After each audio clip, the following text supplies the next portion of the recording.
Hey everybody, it's your friend Jesse with Good Enough Off-Road. And today, we're here to talk about these Milestar Patagonias and how to make them cooler. Let's get started.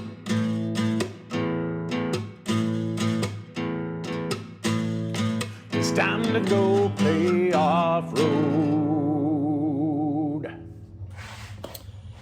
Now to start, I think we need to talk about the goods and the bads of this tire. First of all, the goods. Obviously the price. Everybody's running these tires, and the reason why is because they are pretty much the cheapest option for a legit mud tire on the market for just way less than everybody else. Other things to like about this tire: they've got a pretty good sidewall here, pretty aggressive. They're fairly strong. These side lugs are amazing. The rubber on these is pretty soft for an everyday street tire, and you can get them in a black label version, which is almost a sticky for way cheaper than anything else.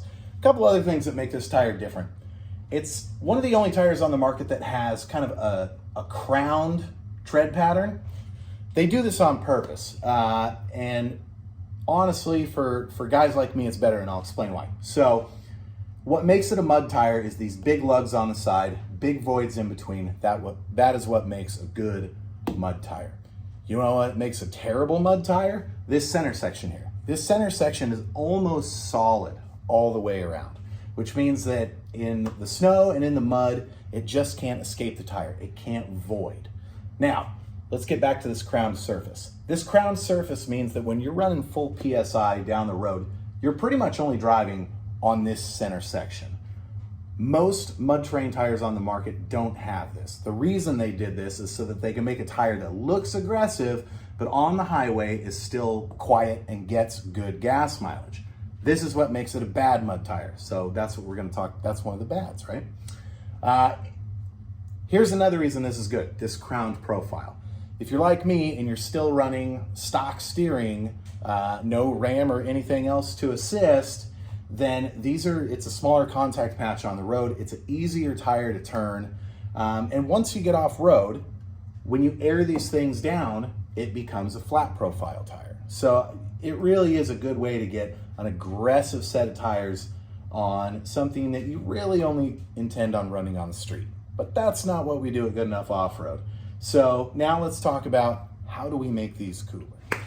This is how we're gonna make them cooler. This is a tire groover or tire siper or whatever you wanna call it.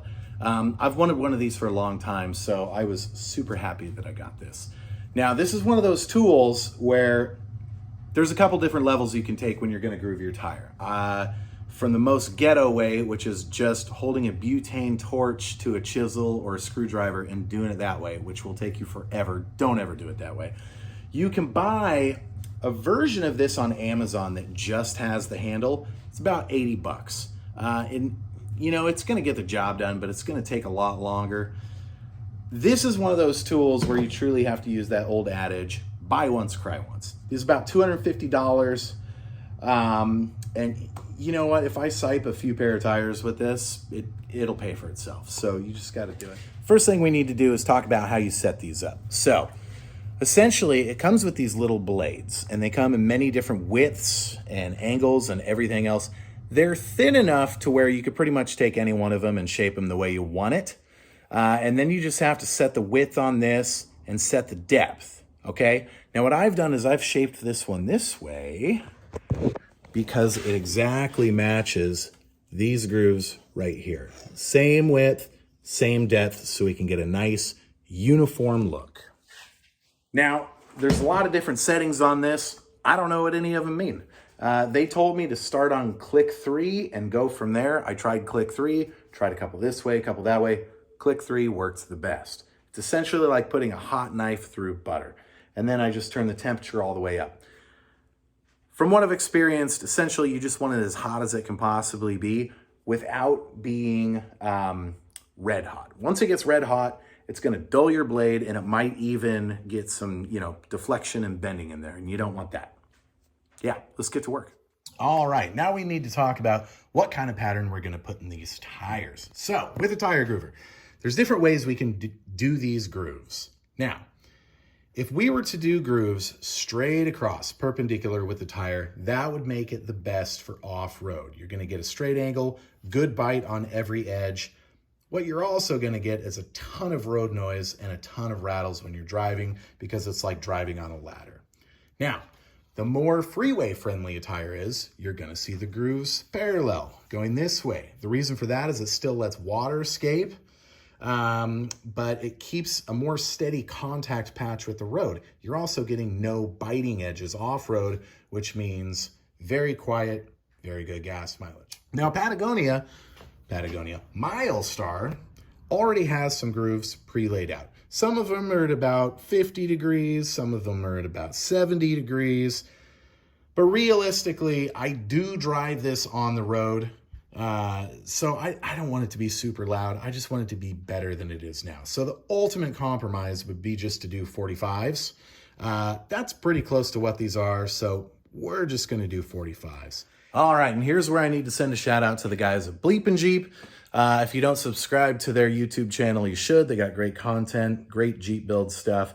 At any rate, they built a Dodge mud truck and they threw these tires on there. And they grooved them the way that I'm about to groove these, and they worked awesome. So that's a 2-part series over on Bleep and Jeep. I think it's called Building a Rock Crawler for Free. I highly recommend it. All right, we're gonna fire this bad boy up. Got our temp up here. And like I said, we're just gonna follow the grooves that are already in this tire. So we'll set them in there.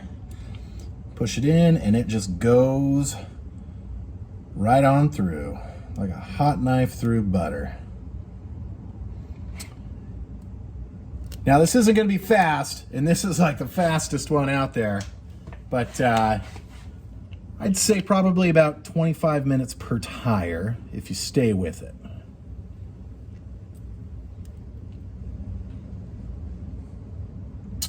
Dun-dun-dun. Riveting footage, I know, but look how it just comes right out. And it's weird too. Like when you pull these out, they're a little bit warm, but they're really not that hot, which makes me wonder, how does this thing work?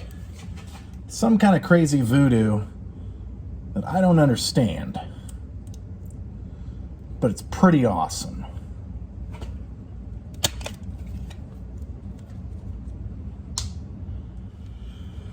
All right, so we'll do this line together. So if you can see the bottom of the blade there, I don't know if you can. You can stay above the rubber. You can even go deeper in.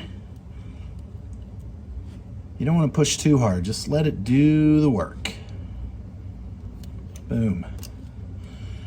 And you just get that nice little groove in there.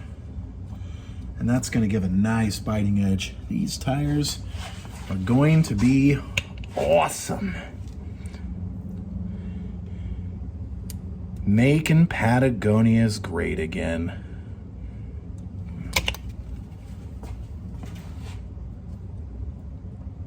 Booyah.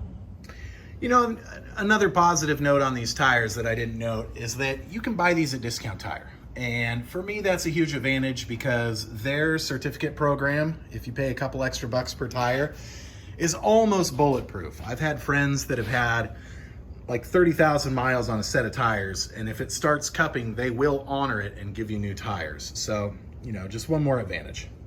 But you can see the difference there between the voids. Like, this is now a legit, well, it will be a legit off-road tire. All right, there's an example of what can happen if you get it too hot and push too hard.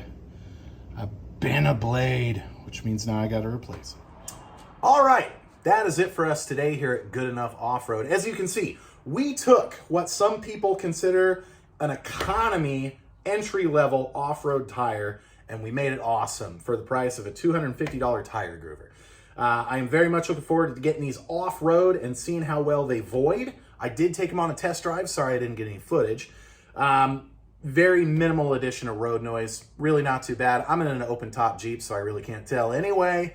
But I would, At this point, I would put these tires up against any other non-sticky tire. I'm just gonna go out and beat up on people on these.